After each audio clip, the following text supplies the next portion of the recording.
working amongst the current crop of rallying superstars in the WRC, sometimes it's easy to forget about the legends of the past who really shaped the sport that we all love. The Hannu Mikkolas of this world, the Ari Vatanens, the Michèle Moutons, who we all enjoyed watching in days gone by.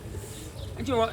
You come to somewhere like this, we're at Rally of Nations in Guanajuato in Mexico, and you might expect to bump into one or two of the greats from the past, and we've got a couple here.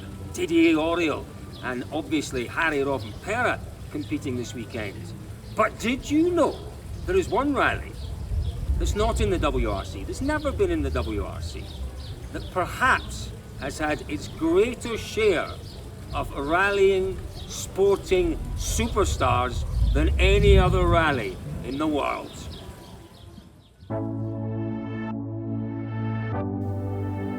Dunedin, New Zealand, the Scottish capital of the South and home to a rally that over the last 2 decades has evolved into a must-do event on the global rally calendar. Born out of an idea to attract competitors to their event, organisers have regularly invited some of the biggest names of rallying to check out their little rally in the Deep South. Okay, stage 1 of the Dunlop Otago International Rally, Warri Flat. Just over 13 kilometres. A bit of a hard starter for the youngsters, even more so for the old stagers. So we're just about ready to give it the 1, 2, 3, 10.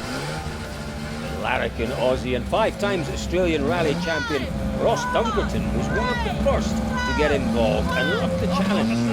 The mix of fast-flowing roads through the forests and farmlands of Otago.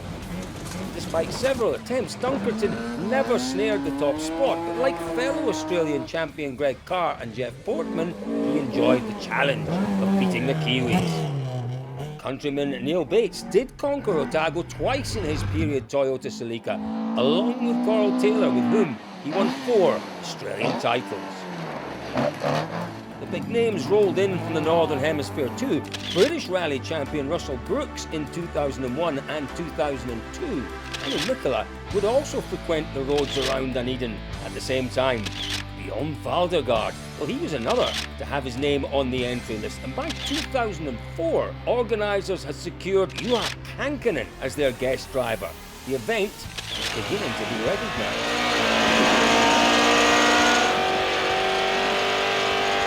Russell Brooks' old teammate from the Opal days, British rally champion Jimmy McRae, twice rallied the Rosendale Escort, winning in 2005, although the following year proved more challenging.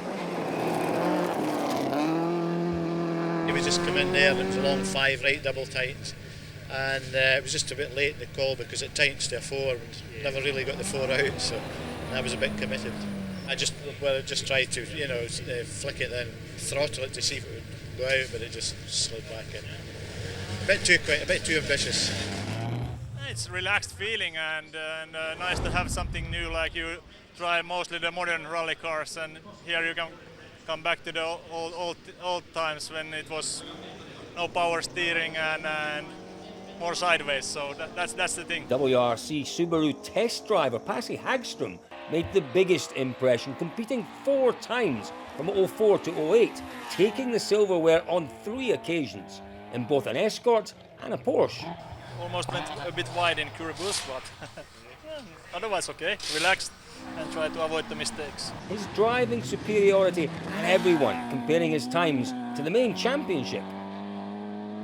In 2007, well, it was Italian rally star and WRC runner-up for 1989, Alex Fiorio, who flew the international flag. We did the recce yesterday and it was really fantastic road, and I didn't expect a rally so good. With WRC co-driver Fabrizia Pons on the nose. Yeah, for sure. She one of the best in the world, and so I think I will have a good days. For sure will be fun, because he is a fantastic fast driver, so will be fun. And a rear wheel drive car is fun too. The big coup, well, that was Pons convincing Michèle Mouton to come out of retirement to contest the Otago Rally in 2008. What a year. everything is coming back, but you know, you need time. You know, I realize my muscle. You know, when you have to steer left and there is a puncture on the right, it's quite difficult. So everything is, you know, he has to come back, and also you have to find the motivation. You have really to find the motivation, and this is coming. It's coming back. It's really strange, you know. Suddenly you think that you are 20 years before, but you realize that you are not like 20 years before. This is a big difference. No win for Mouton and Pons, but the crowd saw the greatest female pairing in rallying back in a rally car that had been specially converted to left-hand drive just for Mouton. Michèle would only come to New Zealand if it was left-hand drive. We offered her the Porsche and she said, no. I drove an Escort Mark 1 in Safari. I want to drive an Escort Mark 2, I've never driven one, but I will only come if it's left-hand drive. So we made the right-hand drive car a left-hand drive car. Alistair McRae got the bug in 2009. You do the World Championship, it's all very serious, and when you do it you enjoy it, but it's a job and it's a business. You know, you get the chance to come and do these events, it's you still put the pressure on yourself, but it's just great fun. 30, caution, 5 left minus 4 to keep out. 50. Former British rally driver and brother of Colin was leading the event by a considerable margin when the engine went bang in the locally campaigned RS 1800. That bollocks. What was that, sorry? The engine. The engine's gone. Pierro Liatti, well, he was next on Fabrizio Pons's list. For the last rally, for me, is 2004. It's very, very long time and don't drive the rally car. Another Italian from WRC days she'd co-driven for, but they couldn't hold off Kiwi Derek Asen, who stamped his name on the trophy 3 years in a row from 2009. And when you're talking high-profile rally drivers, Ari Vatanen's name is likely to pop up, and it did too in 2011. Again with Fabrizio Pons on the pace notes, this pairing was a spectacle right to the end. An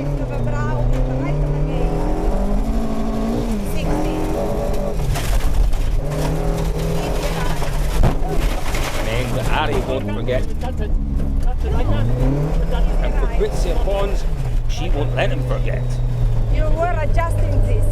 Still, it was a very special event, and Vatanen's infectious enthusiasm for rallying and New Zealand will be long remembered. Here am I, you know, compared to my honeymoon, which I did in late 70s here, now 30 odd years later, still here, still with the same wife and same car, so honeymoon continues in every sense of the word. Welshman Gwyndaf Evans came next, another former British champion who took up the challenge down under with countryman WRC co-driver Phil Mills in the offside seat. I see what you mean now, it's a fantastic stage, isn't it? Just wish we had more power. Otago Rally was certainly finding favour with the Italians. 2 times world champion Mickey Biassion got into a podium finish behind Neal Bates from Australia. And of course with my notes and try to understand the rhythm, because it's 20 years that I don't drive with the rally notes, so I must get used again to do it. But really, I like the stages. They are amazing. I've wanted to do this event for ages, and it's certainly not letting me down at all. It's right up there, like, you know, fantastic roads, just sideways over crests and jumping, and yeah, just absolutely fantastic. Feel like I'm in Finland. Frenchman Didier Auriol was next to fall under Otago's spell. The 1994 world champion jumped into the Rosendale Escort in 2014, but he also couldn't hold off Bates. I mean, it's only me was not so fast for different reasons, but I can say the roads are very, very nice to drive. Maybe some stage a little bit too fast, but anyway, it's a part of the race. The country is so nice, so we are still enjoying to be here. Alistair McRae returned in 2015, but his performance with his own RS 1800 was overshadowed by Kiwi WRC star Hayden Paddon driving the Stadium Cars RS 1800. We're just doing the same thing as what we were yesterday, just driving our own rally and enjoying it, and probably, if anything, just trying to drive it a bit straighter and a bit smoother today. I think that's probably the best way to get the fastest time.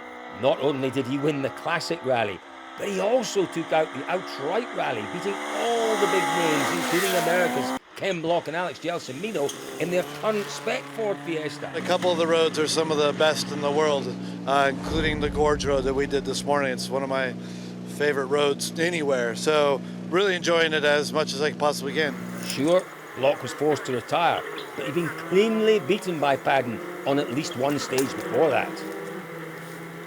In 2016, former WRC competitor Markko was flying the Estonian flag at Rally Otago. Again, the now familiar black escort was on duty, and he and Stefan Prevost took victory, repeating the feat in 2017. And 4 minus left narrow, easy left into crest 6 right. We had a very nice rally, a lot of fun, and we really enjoyed New Zealand roads. I'm very glad that we are invited back for second year to defend our victory. So we'll try to have fun and do a good result this time as well. Norway. Well, they were next. Add their name to the Southern Hemisphere's most popular rally. WRC rising star Mads Ostberg grabbed the wheel once again of the RS 1800, and but for a broken rear axle that was hastily fixed with a steel fence post at lunch service, he might have secured the win.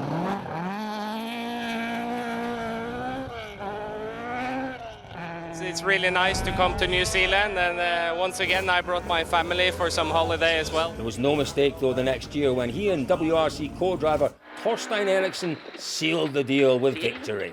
Kort 6 venstre, 80. Kort 6 venstre, 40. COVID, well, that was the continuous international spoiler in 2020, and with borders still closed in 2021, organisers began thinking outside of the box. First time on gravel, and it's quite amazing. Like coming out this morning, you come out and there's no warm-up lap, there's no nothing. It's put it in gear and go. You don't test the brakes, don't test the tyres. So yeah, it's commitment, all right. And over the years, everybody said, "Oh, you bike riders must have big kahunas," but this thing, you've got to really trust the guy beside you. He's calling those things out, and you're going, "Really? You sure this is a 7?" And you're over it. It's happening all so quick, and this is pretty cool. 6 right, tight ends to long 5. Former World Superbike runner-up Aaron Slight was shown the ropes and expanded the exposure into the two-wheel racing arena once again in the Escort, along with female Kiwi motorbike star Avalon Biddie in a Subaru. It's amazing, absolutely incredible. That last stage there, I finally got into the swing of things, and the roads are just fast and flowing, and the corners are just amazing to drive on. It was so much fun, a lot more fun than I expected. Well, following last year's successful innovation, where the Otago Rally used, non-driving celebrities to help promote the event this year, it's the turn of Olympic rowing gold medalist Hamish Bond in the Subaru. And in the famous Mark II Rosendale Escort, well, it's Fangadan. Well, we're used to seeing him, aren't we, shredding the tyres of his Mustang out on the drifting courses. Well, hopefully in 2023 we will see the return of some of the best drivers in the world to the Otago Rally. We've had some of the very best in the past, celebrity drivers, if you like, from the World Rally Championship. Who will add their name to the Roll of Honour at Otago in 2023? We'll have to wait to find out. But I think we should leave the last word here to friend of the Otago Rally, regular co-driver Fabrizia Pons. I love it. It's not I like it. I really love it. It's the best in the world. If I have to do one rally a year, this is Otago for sure. The best roads, the best people, the best country is fantastic. And roads this year are very, very nice. Quite fast in places, but very nice. And I really love it.